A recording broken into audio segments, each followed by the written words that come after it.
Sergeant Maya Phoenix Carter was polishing the barrel of an old M24 sniper rifle when her world shattered for the second time.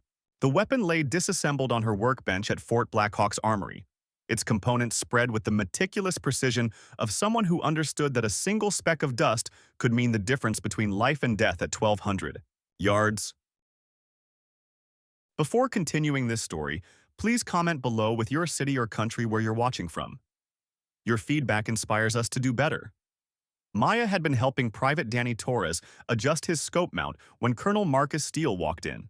Torres was the kind of kid who reminded her why she'd stayed in the service long after her classified missions ended.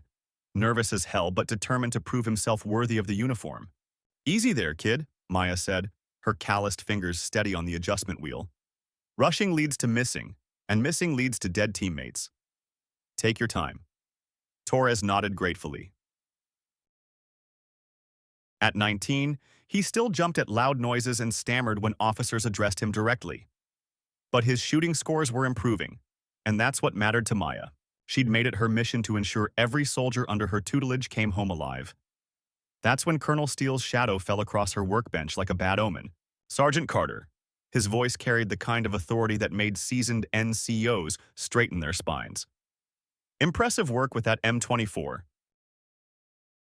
Most supply clerks wouldn't know a barrel crown from a bolt face." Maya looked up slowly, her green eyes meeting his with practiced neutrality. At 34, she'd learned to blend into any crowd. Average height, auburn hair pulled back in regulation style, the kind of unremarkable appearance that intelligence operatives cultivated like a second skin.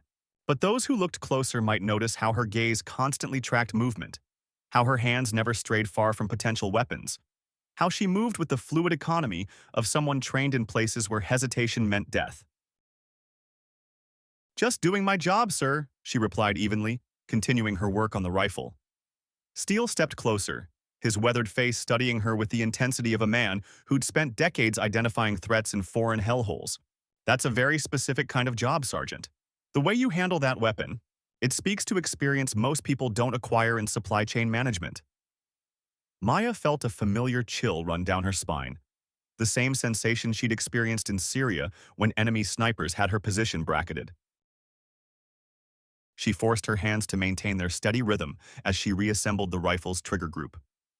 "Marksmanship is a perishable skill, sir. I try to stay current." "Indeed." Steele picked up the rifle's stock, his thumb finding a small mark burned into the wood near the cheek rest. To untrained eyes, it would appear to be normal wear. But Maya knew better. The mark was elegant in its simplicity, a stylized phoenix surrounded by crosshairs, no larger than a quarter. The insignia of Shadow Division, a unit that officially never existed. "Interesting marking," Steele observed casually, though his eyes had sharpened with recognition. "Almost looks like some kind of unit insignia." Maya's pulse quickened, but her expression remained impassive. "Probably just damage from field use, sir. These old rifles have seen a lot of action." "Sergeant Carter," Steele said, setting down the stock with deliberate precision. "How long have you been stationed at Fort Blackhawk?" 2 years, 8 months, sir." "And before that?" "Fort Bragg for advanced training, then Fort Riley for supply operations." Steele nodded slowly, still examining the phoenix marking. "Funny thing about military records, Sergeant. Sometimes they tell stories that don't quite add up, especially for someone with your particular skill set." The air between them grew heavy with unspoken knowledge. Maya resumed cleaning the rifle, her movements precise and controlled, despite the alarm bells ringing in her head. "Is there something specific you need from the armory, Colonel?" "Actually, there is." Steele reached into his jacket and withdrew a slim folder. "I need information about this." He placed a photograph on the workbench. It showed the aftermath of an assassination Maya had seen on the morning news. Secretary of Defense Harrison Phillips lying motionless on the Capitol steps, surrounded by panicked security personnel. The image was classified, certainly not something released to media. "What would I know about that, sir?" Maya asked, though her professional eye had already noted the precision of the shot placement. "Nothing officially," Steele agreed, "but unofficially, I think you might recognize the shooter's signature." FBI ballistics report estimates the shot was taken from approximately 1,800 meters, a range that exceeds the capabilities of all but a handful of shooters worldwide.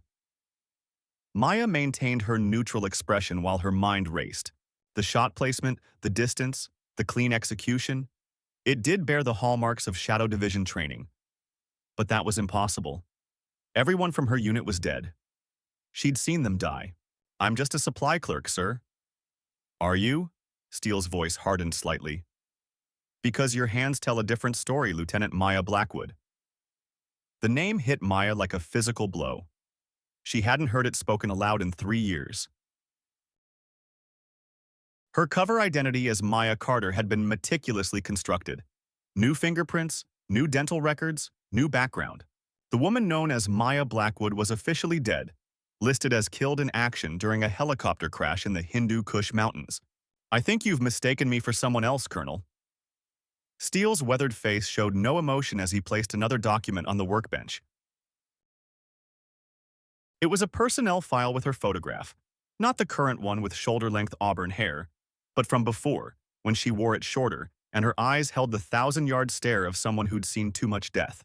"Shadow Division," Steele said quietly. "The most elite sniper unit ever assembled. Officially, it never existed. Unofficially, it changed the course of conflicts in 7 countries. And you, Lieutenant Blackwood, were their most lethal operator. Call sign, Phoenix." Maya's hand tightened imperceptibly on the cleaning rod. In one fluid motion, she could convert it into a weapon, drive it through Steele's carotid artery before he could react. The thought came automatically, a survival instinct she'd never fully suppressed. "That file should have been destroyed," she said, finally abandoning the pretense.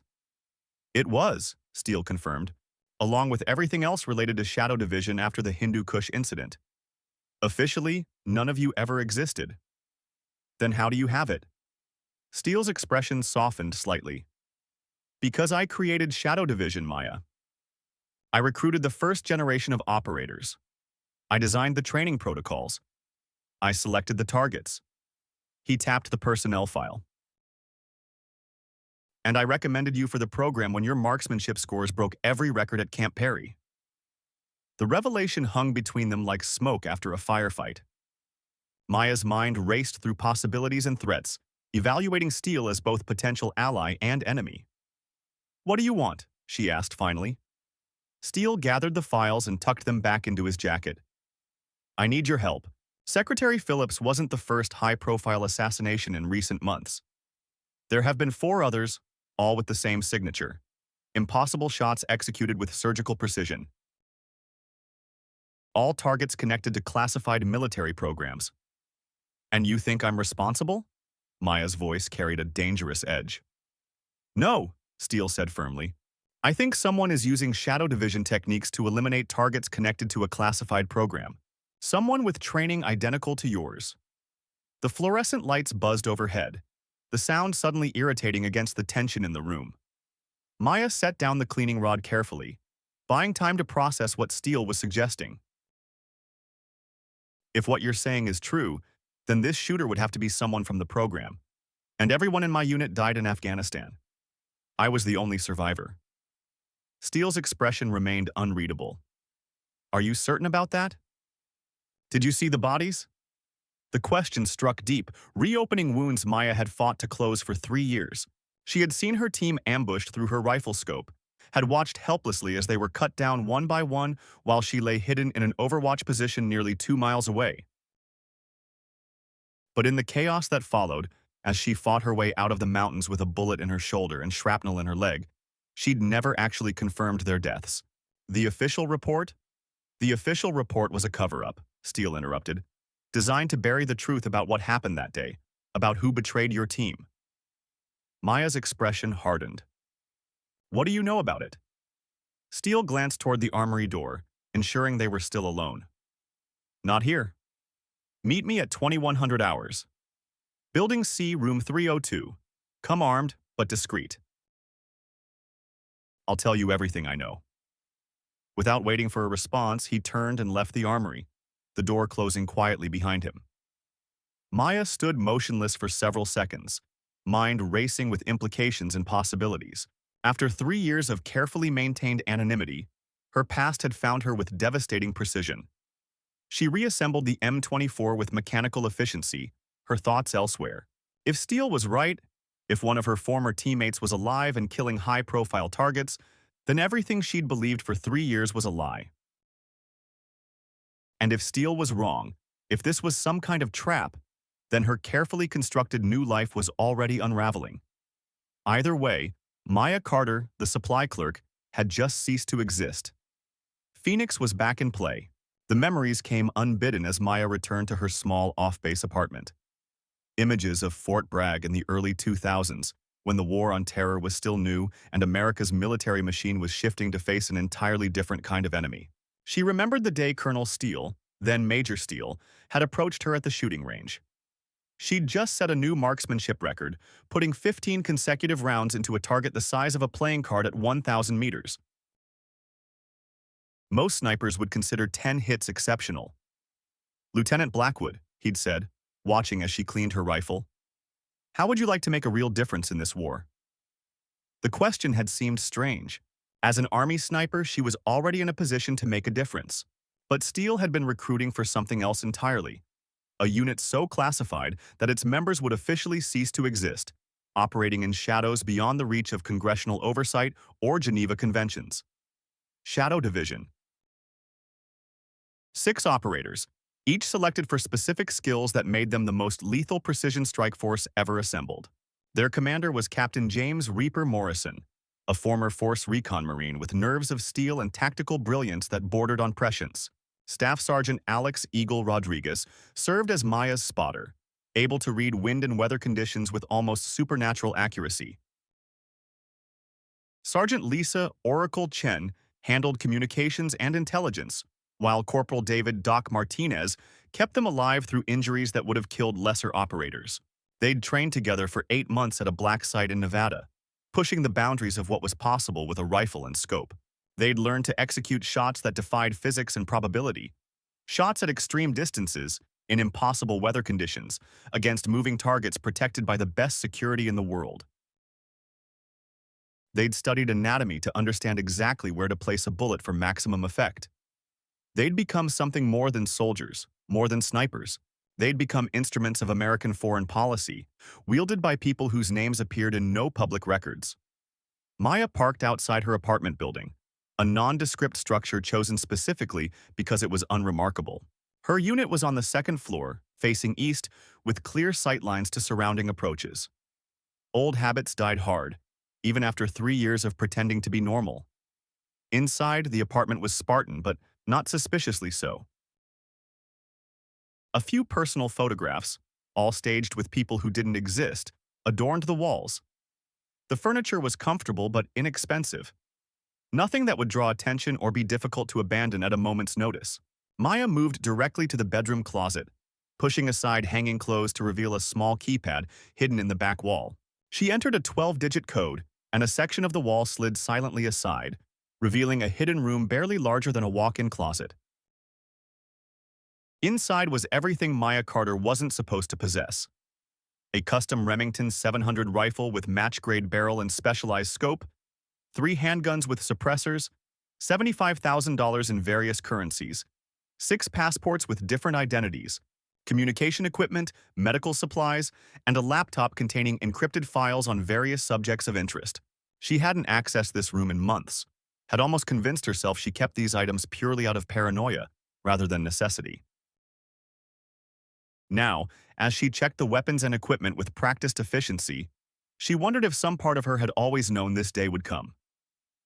Maya retrieved the laptop and powered it on, entering a complex password from memory. The encrypted files contained everything she'd managed to salvage about Shadow Division before assuming her new identity. Mission logs, personnel files, target assessments. She navigated to the file labeled Hindu Kush Incident and opened it, steeling herself against the flood of emotions that accompanied the images. The mission had seemed routine by their standards. Infiltrate the mountains along the Afghanistan-Pakistan border to observe and potentially eliminate a high-value target believed to be coordinating attacks against coalition forces. Intelligence had placed Hassan Zarif, a key Taliban commander, at a compound nestled high in the mountains. Morrison had selected a standard deployment pattern. Maya would establish an overwatch position on a ridge with commanding views of the valley, while the rest of the team approached the target location from multiple angles. The operation was supposed to last 72 hours. Insertion, confirmation, elimination if authorized, and extraction. Everything had gone according to plan until the second night. Maya was in position, maintaining overwatch through her scope, when she saw the first sign of trouble. Movement on a ridge that should have been clear. Too many figures approaching her team's position from multiple directions. Overwatch to team leader, she'd whispered into her comm. Multiple hostiles approaching your position from the north and east. At least 15 figures, armed. Morrison's voice had come back tense but controlled. Confirmed. We're seeing movement to the south as well. This isn't random. They know we're here. Pulling back to extraction point, Charlie, Chen had added. ETA 5 minutes. What followed was etched into Maya's memory with horrific clarity. Her teammates had been surrounded, caught in a carefully orchestrated ambush. Through her scope, she'd watched as Morrison directed their defensive response, creating a perimeter in the rocks as they tried to fight their way to the extraction point. One by one, they'd fallen. Martinez first, shot while trying to drag a wounded Chen to cover. Then Rodriguez, her spotter, killed by what appeared to be a sniper on a distant ridge. Morrison had fought the longest, his rifle claiming multiple enemies before he too disappeared in an explosion that illuminated the night. Maya had remained in position, using her rifle to eliminate as many attackers as possible, creating chaos and confusion that might allow any survivors to escape. But as dawn approached, there was no movement from her team's last position, only enemy fighters methodically searching the area. A bullet had slammed into the rock beside her head, then another had ripped through her shoulder.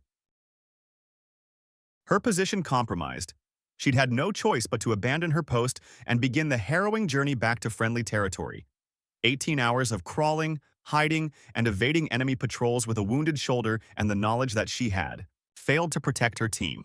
The official report, delivered to her in a military hospital in Germany, stated that the entire team had been killed. Their bodies, recovered by a quick reaction force, were shipped home in flag-draped coffins. Maya had attended their funerals, standing at attention in dress uniform as their families received folded flags and empty platitudes about service and sacrifice. 2 months later, still recovering from her wounds, she'd been approached by a stern-faced officer from an agency he refused to name. He offered her a choice: assume a new identity with a non-combat role, or face questions about the failed mission that would never lead anywhere good. The implication was clear. Someone needed a scapegoat, and a sniper who had survived while her team died made a convenient target. Maya closed the laptop, the memories too painful to revisit further. Steele had suggested the official report was a cover-up, that someone had betrayed her team. The thought ignited a slow-burning rage she'd suppressed for 3 years. If Steele had evidence, if he knew who was responsible for the deaths of her teammates, then their meeting tonight wasn't optional. She would hear what he had to say, evaluate his claims, and then decide her next move. If he was telling the truth, if one of her teammates had somehow survived and was now executing high-profile assassinations, she needed to know why. And if Steele was setting some kind of trap, well, she'd survived worse. Maya checked her watch. 4 hours until the meeting. Time to prepare for any contingency. Building C at Fort Blackhawk was a utilitarian structure that housed administrative offices and conference rooms. Maya approached from the west, having parked her vehicle several blocks away and proceeded on foot. Old habits. Never create patterns, never use the most direct route. Always have multiple exit strategies. She wore civilian clothes, jeans, boots, and a heavy jacket appropriate for the Colorado winter. A knit cap covered her distinctive hair, and a scarf concealed the lower portion of her face. To casual observers, she was just another contractor heading home after a long day.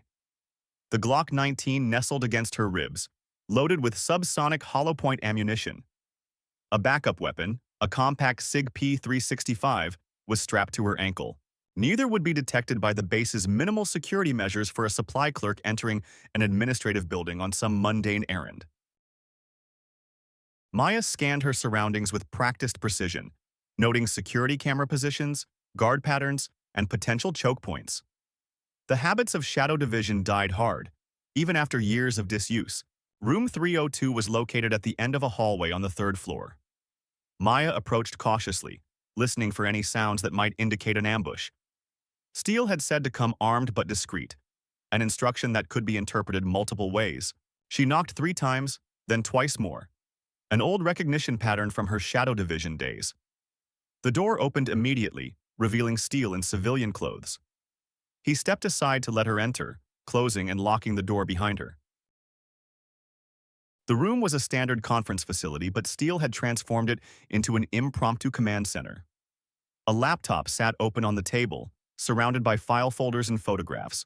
The windows were covered with heavy blackout curtains, and a signal jammer blinked on a side table, preventing electronic surveillance.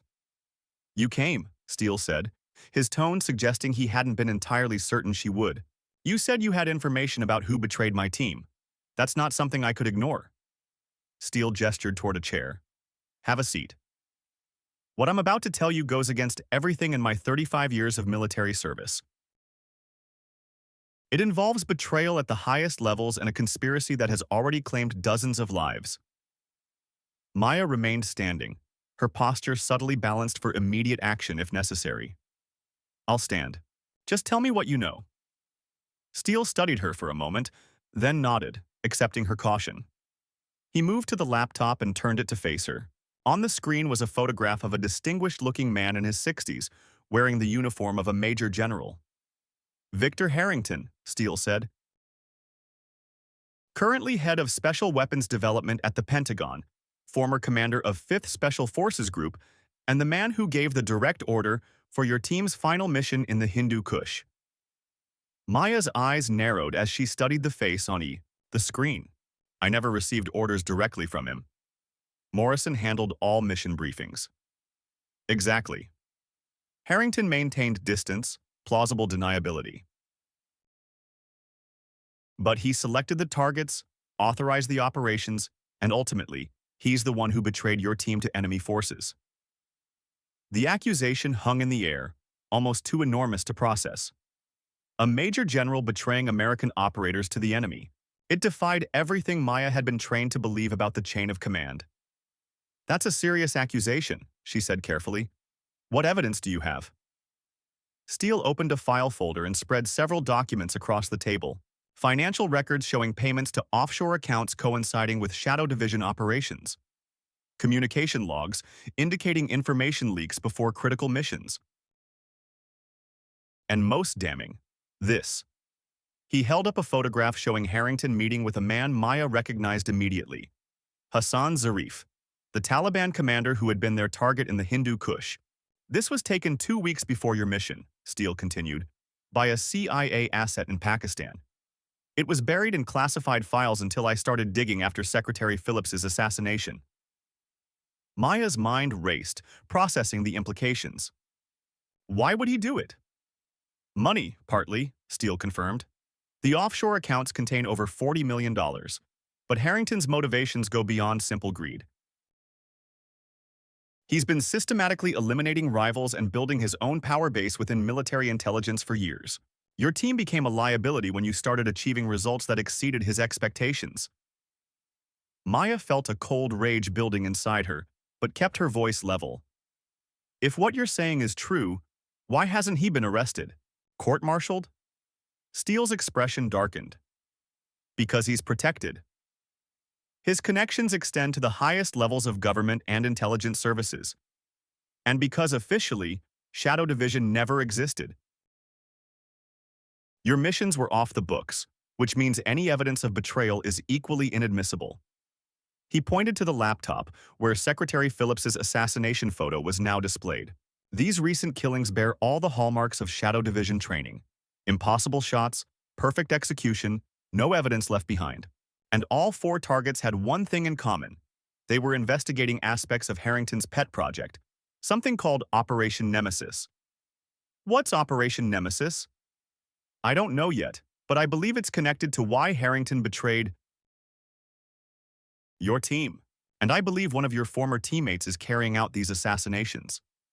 The statement hit Maya like a physical blow. That's impossible. They're dead. I saw them die. Did you? Steele challenged gently. You saw them fall. You saw explosions and gunfire. But in the chaos of combat, with limited visibility and your own position compromised, can you be absolutely certain? The question pierced the carefully constructed narrative Maya had built to explain that night. She had seen her teammates under fire, had seen them fall. But had she actually confirmed their deaths? Had she seen their bodies? Number. She'd been evacuated with her own injuries, and by the time she was debriefed, the official story was already established. If one of my team survived, she said slowly, why would they be assassinating high-level officials? And why now, 3 years later? Steele pulled out another file, this one thicker than the others. Because of this. Dr. Alan Mercer, nuclear physicist and former military consultant. He was killed 2 weeks ago, single shot to the head from approximately 1,200 meters. Officially ruled a hunting accident. He spread photographs across the table, a dead man in hunting gear lying in a forest clearing. The entry wound was small, precise, exactly the kind of shot a Shadow Division operator would make. Mercer was working on a classified review of the nuclear arsenal. His findings suggested unauthorized access to launch codes and possible tampering with safeguard protocols. The day before his death, he requested an urgent meeting with the Joint Chiefs to discuss critical security vulnerabilities. Steele pulled out another photograph, this one showing Mercer meeting with someone in what appeared to be a secure facility. This is from security footage at Los Alamos. The person Mercer is meeting with has been identified as Staff Sergeant Alex Rodriguez. Maya stared at the image, her heart racing. Rodriguez, her spotter, the man she'd seen fall through her scope in the mountains of Afghanistan. The image was grainy, the figure partially obscured, but the posture and build were unmistakably familiar. Rodriguez is alive, she whispered, her voice uncharacteristically vulnerable. It appears so, Steele confirmed, and he's not the only one. We have partial facial recognition matches suggesting Lisa Chen accessed a secure terminal at NSA headquarters 3 months ago, and there are unconfirmed reports of someone matching James Morrison's description at a private military contractor facility in Virginia. The revelations cascaded through Maya's consciousness, shattering the foundation of grief and guilt she'd built. Her new identity upon her teammates, her family, potentially alive. But if they were alive, why had they allowed her to believe they were dead for 3 years? And why were they now involved in assassinating government officials? I need more than grainy photos and unconfirmed reports, she said, her professional detachment reasserting itself. If what you're saying is true, if Harrington betrayed us and my team survived, where have they been for 3 years? And why are they killing these specific targets? Steele's weathered face showed a flash of approval at her skepticism. Those are exactly the questions we need to answer. I believe Harrington's Operation Nemesis is at the center of it all, and I believe your former teammates are either working to expose it or they've been compromised and are now eliminating threats to it. He closed the laptop, his expression grave. I need your help, Maya. You're the only Shadow Division operator I can locate with certainty, and you're the only one whose motivations I can trust. Maya moved to the window, pulling the curtain aside slightly to glance at the darkened base outside. The implications of Steele's revelations were staggering. Betrayal at the highest levels, teammates potentially alive, a conspiracy reaching into the heart of military command. If true, it meant everything she'd believed for 3 years was a carefully constructed lie. What exactly are you asking me to do? She asked, letting the curtain fall back into place. Help me find your teammates, Steele said simply. Help me uncover what Operation Nemesis is and how it connects to Harrington's betrayal. And if necessary, help me stop whoever is carrying out these assassinations before they trigger a national security crisis. Maya turned to face him, her expression unreadable. And if I refuse? If I walk out that door and disappear? Then I suspect you'll be the next target, Steele replied gravely. Whoever is behind these killings has been systematically eliminating anyone connected to Shadow Division or Harrington's activities. The only reason you've been safe so far is because your new identity has been effective. But now that I've found you, it's only a matter of time before they do too. The truth of his words settled over her like a physical weight. Her carefully constructed anonymity was already compromised. If Steele had tracked her down, others could too. I need time to think, she said finally. And I need access to everything you have on these assassinations, on Harrington, and on any sightings of my former teammates. Steele nodded, reaching into his pocket to withdraw a small encrypted flash drive. Everything I have is on here. Review it. Verify what you can. But Maya... He paused, his expression growing more serious. Be careful. If I found you, others might too. Watch your surroundings. The warning was unnecessary. 3 years of peace hadn't dulled the survival instincts hammered into her during Shadow Division training. Maya took the drive, securing it in an inner pocket. I'm not committing to anything yet, but I'll look at what you have. That's all I'm asking for now, Steele said. But Maya, if your teammates are alive, if they've been surviving on their own for 3 years, they might not be the same people you remember. War changes people. Betrayal changes them more. Maya moved to the door, pausing with her hand on the knob. If you're playing me, Colonel, if this is some kind of setup, you should know I haven't forgotten how to disappear. And I haven't forgotten how to eliminate threats. Steele's expression remained steady.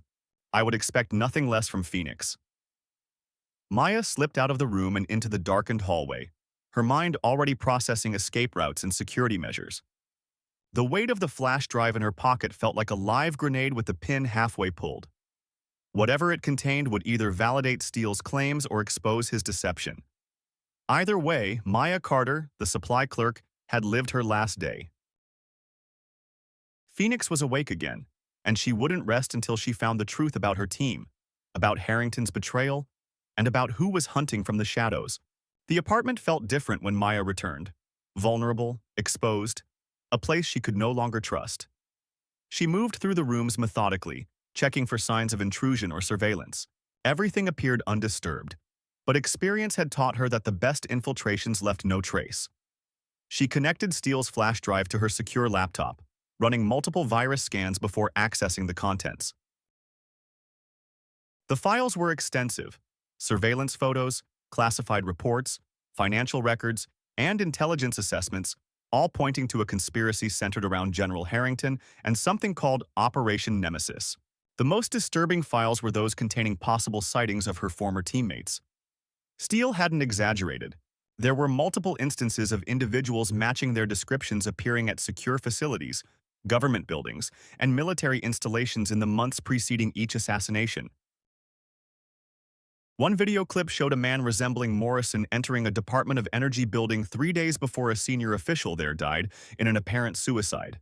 The official had been found with a gunshot wound to the head, ruled self-inflicted despite the awkward angle and lack of powder residue. Another file contained surveillance photos of a woman who could be Chen, accessing a secure terminal at the NSA using credentials that passed all security protocols but belonged to an employee who had been on medical leave.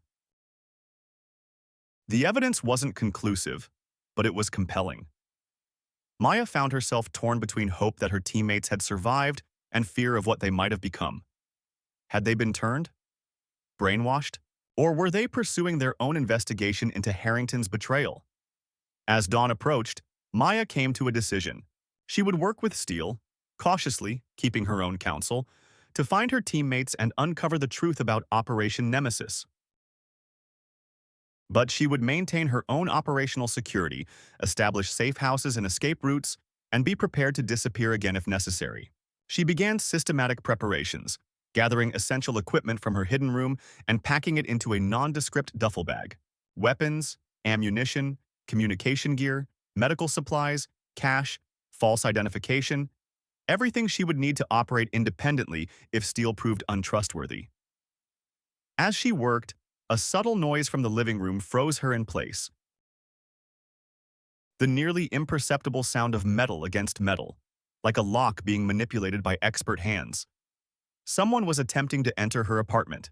Maya drew her Glock silently, moving to a position with clear sight lines to the front door but concealed from immediate view.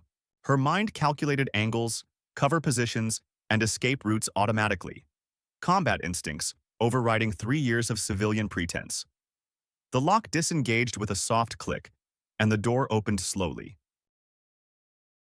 A figure slipped inside.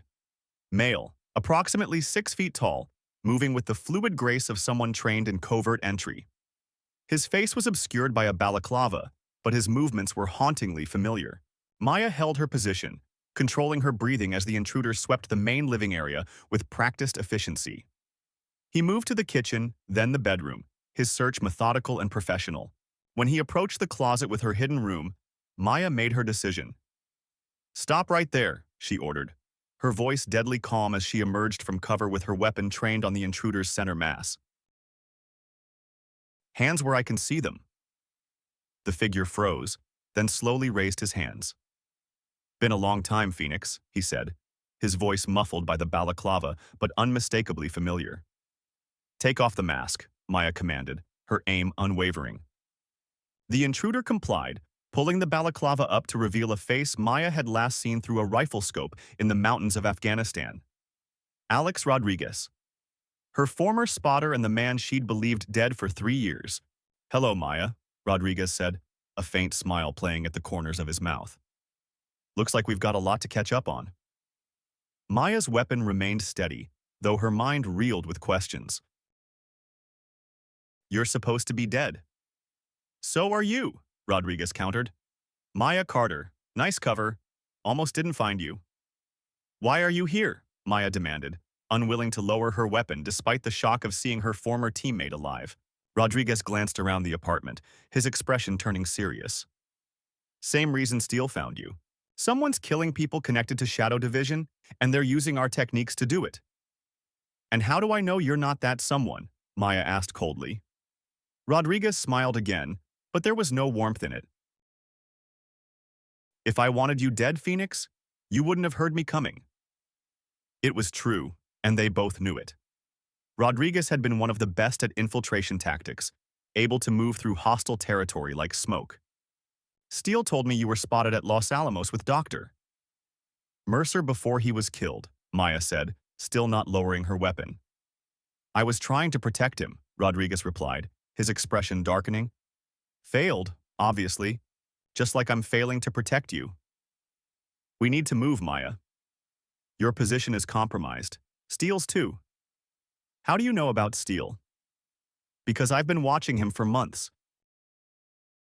He's getting close to the truth about Operation Nemesis, and that makes him a target." Rodriguez checked his watch. "We have maybe 15 minutes before a cleanup team arrives. They followed Steele to your armory yesterday, then to his quarters last night. They know he's found you." The tactical situation clarified instantly in Maya's mind.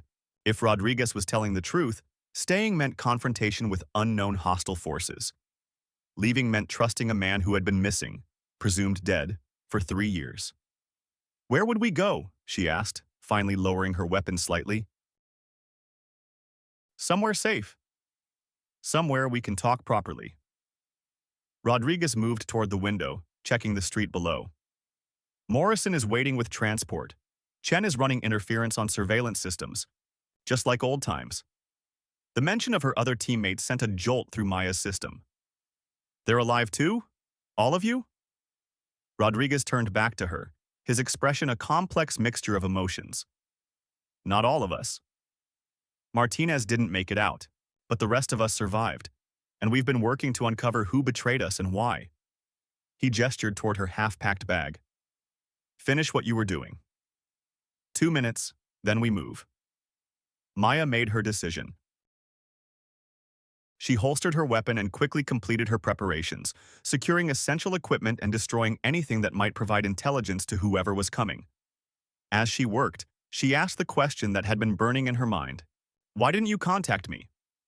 3 years, Alex. I thought you were all dead." Rodriguez checked his weapon, a suppressed Sig Sauer, while watching the street. "We couldn't risk it. After the ambush, we didn't know who to trust. Harrington had connections everywhere. We had to disappear completely, establish new identities, gather intelligence. By the time we confirmed you'd survived, you were already established in your new life here. Morrison thought it was safer to leave you out of it. Out of what exactly? Maya demanded, zipping her duffel bag closed. The hunt for Harrington, Rodriguez replied grimly. And the truth about Operation Nemesis. It goes deeper than you can imagine, Maya. All the way to the top. He moved to the door, checking the hallway before turning back to her. Ready? Maya shouldered her bag, the weight of weapons and equipment familiar after years of absence. Lead the way, Eagle. Rodriguez smiled at the use of his old call sign. Good to have you back, Phoenix. They slipped from the apartment into the pre-dawn darkness, leaving Maya Carter behind forever. As they moved through shadows toward an uncertain rendezvous, Maya felt the familiar tension of combat readiness settling into her muscles. Questions burned in her mind about her teammates' survival, about Steele's role, about Harrington's betrayal and the mysterious Operation Nemesis.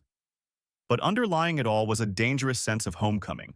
For 3 years, she had existed in the twilight between civilian life and her true nature. Now, moving through darkness with tactical precision alongside a teammate she'd mourned, Maya felt the return of something essential that had been missing. Phoenix was back in the hunt, and this time the targets wouldn't be distant figures through a scope. This time, she was hunting the people who had destroyed her team and stolen 3 years of her life. And when she found them, no distance would be far enough to escape her vengeance. 6 months later, Maya Phoenix Carter stood on a rooftop in downtown Seattle, her custom rifle trained on a figure 1,400 meters away.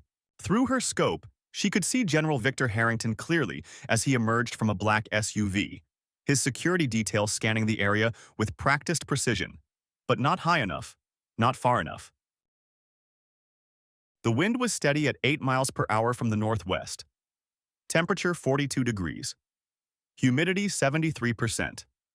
All variables calculated and compensated for with mathematical precision. Her finger caressed the trigger, applying pressure with microscopic control.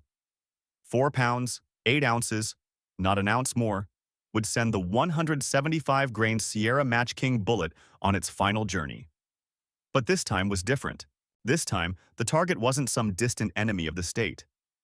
This was personal.